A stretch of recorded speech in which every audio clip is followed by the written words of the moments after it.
actualidad, la huella de carbono y la contaminación son temas cruciales que impactan en nuestro mundo.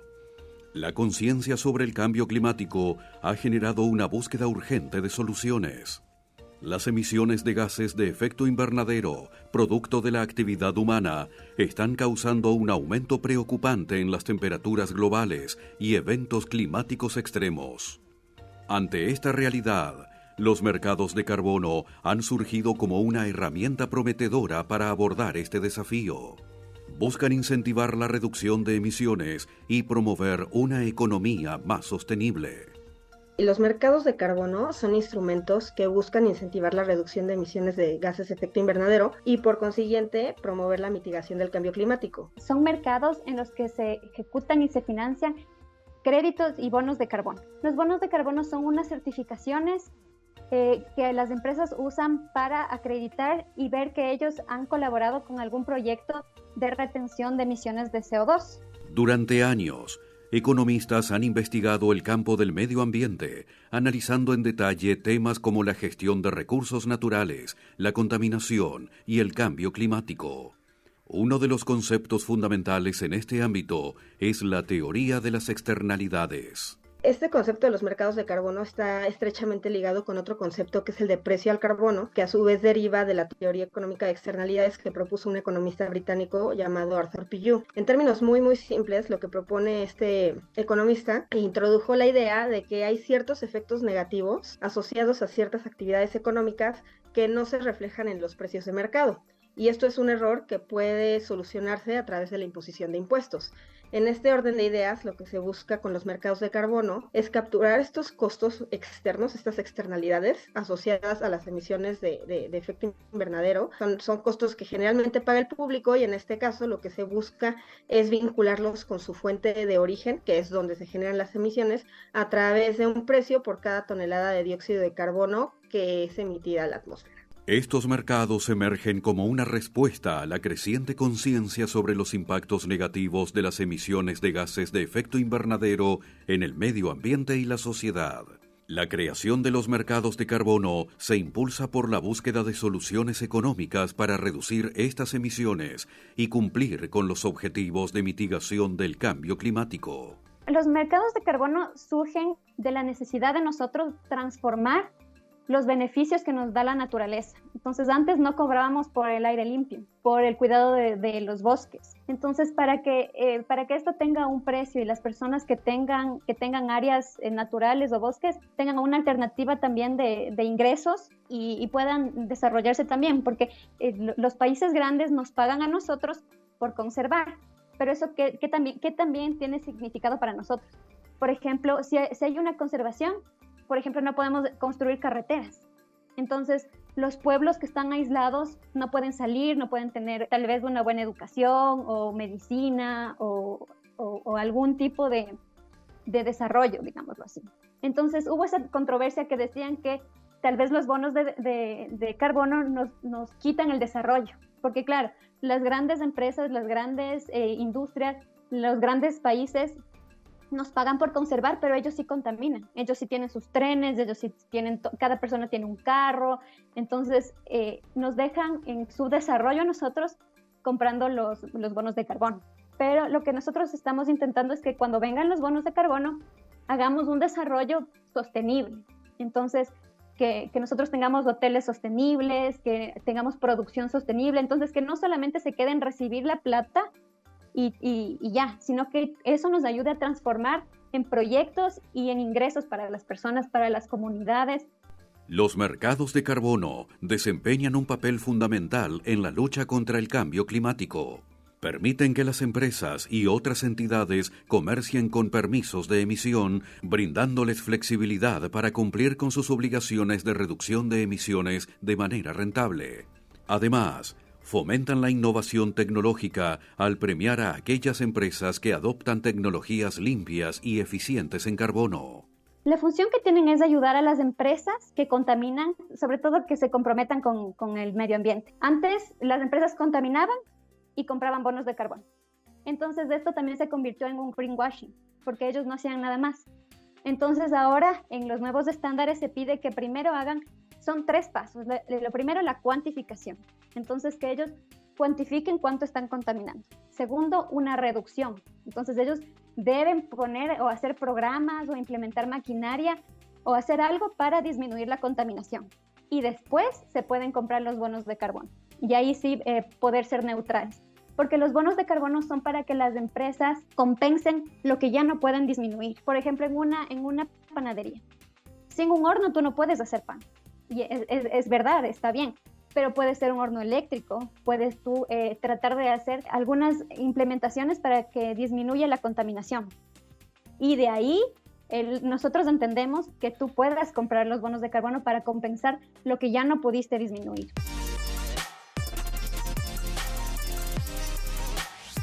De manera general podemos hablar que existen 2 grandes tipos de mercados de carbono.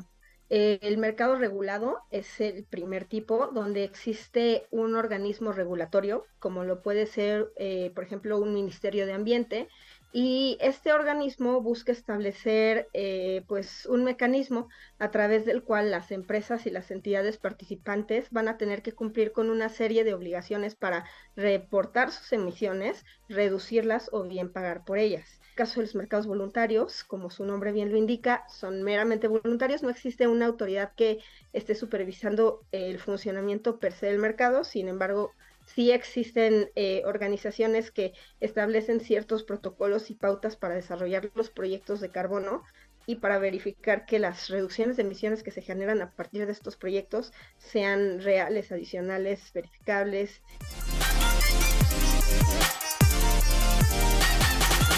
Estos mercados han ido evolucionando ya que no estaban bien definidos al principio. En todo mercado siempre hay complicaciones o malos entendidos o malas definiciones, entonces se generaban mafias, se generaban falta de información, entonces ahora se pide mucha más información. Antes tú tenías un bosque y tú podías vender los créditos de carbono que tú querías, en cambio ahora no, ahora tienes que presentar coordenadas, tienes que presentar tipos de bosque, se presentaba el que tú vendías y después de un año ibas y ya no había bosque. Entonces ahora también tienes tú que certificarte y hacer verificaciones diciendo que tú te comprometes a cuidar ese bosque. Y lo mínimo que tú te puedes comprometer a cuidar son 20 años. En un mundo donde las emisiones de gases de efecto invernadero continúan en aumento y los impactos del calentamiento global son cada vez más evidentes, es vital considerar todas las herramientas disponibles para abordar esta crisis. Los mercados de carbono se presentan como una de esas herramientas, ofreciendo una forma innovadora de incentivar la reducción de emisiones y promover la transición hacia una economía más sostenible. En el caso de los mercados de carbono, el beneficio es que los participantes pueden optar entre, por ejemplo, reducir sus emisiones, pagar por ellas, o bien hacer uso de otro tipo de instrumentos dependiendo de un criterio meramente económico, es decir, seleccionar la opción que les resulte más viable en términos económicos, con lo que se persigue la costo-eficiencia en la reducción al tiempo que se busca pues conseguir estos objetivos ambientales. Esto le dio importancia a la naturaleza. Los árboles captan CO2 y lo transforman en oxígeno, y antes no se cobraba por ese beneficio. Entonces, claro, había personas que eran dueños de bosques y necesitaban plata. Entonces, ¿cómo tú ayudas a esas personas a que conserven? No solamente por buena voluntad. Es más, aquí hubo un estudio que se dieron cuenta que la tala de árboles se daba más a inicio de clases. ¿Qué quiere decir esto? Que las personas no tenían plata, pero querían que sus hijos estudien. Entonces decían, bueno, me cojo esta hectárea y puedo tener para que mi hijo estudie. Entonces se fueron dando este tipo de preguntas para nosotros. ¿Cómo les ayudamos? Pongamos un precio al beneficio que ellos nos están dando, que es cuidar el medio ambiente, que es captar el CO2. Ahora tienen 2 opciones: cuidar los bosques y recibir los bonos, o sea, recibir un porcentaje, o también hacer proyectos de ecoturismo, de conservación, también de investigación de las áreas naturales. Entonces se les da más opciones para que ellos opten por cuidar el medio ambiente. Uno de los principales desafíos es asegurar la integridad ambiental y la transparencia en las transacciones de carbono para evitar prácticas como el greenwashing y la especulación, debido a que esto compromete la integridad del mercado al generar una falsa impresión de sostenibilidad. lo que puede resultar en una asignación ineficiente de recursos y una pérdida de confianza en los mecanismos de mercado. Si tuviéramos que resumir los desafíos, yo lo englobaría en 4 puntos. El primero de ello se refiere a que es fundamental entender el contexto en el que se busca implementar este tipo de instrumentos, tanto desde el punto de vista económico, desde el punto de vista de la caracterización del perfil de emisiones del lugar. También es importante tomar en cuenta pues la situación política, social y económica del lugar, ya que esto puede repercutir importantemente sobre el nivel de aceptación de este tipo de instrumentos. Y también es importante tener en cuenta qué políticas públicas ya hay establecidas en la jurisdicción, ya que esto puede llegar a interaccionar de manera positiva o negativa con los mercados de carbono. Por otro lado, tenemos el nivel de ambición y los fundamentos ambientales del instrumento.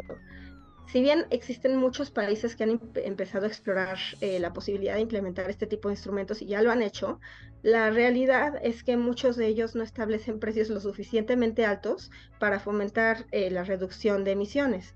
Y bueno, por otro lado, es muy importante cuidar que este tipo de instrumentos no se conviertan en instrumentos meramente regulatorios y que efectivamente persigan el fundamento ambiental que está establecido inicialmente. Por otro lado, la justicia ambiental es un punto sumamente importante, ya que garantiza que estos sistemas no solo contribuyan a la mitigación del cambio climático, sino que también promuevan la equidad y que no impongan impactos negativos desproporcionados sobre las comunidades más vulnerables. Yo creo que los desafíos son todavía establecer más definiciones, porque como es algo nuevo, las personas también lo han malinterpretado. Como te comento al principio, las empresas solamente compraban bonos de carbono y no hacían nada más, hasta que alguien se les paró y les dijo, oigan, esto es greenwashing. Desde ahí empiezan a decir, bueno, entonces tengamos más definiciones, pues empiezan a pedir coordenadas, empiezan a pedir compromisos de las personas que venden los bonos de carbono, todo ese tipo de cosas ya se empiezan a definir y establecer. Entonces es un largo camino porque es algo nuevo.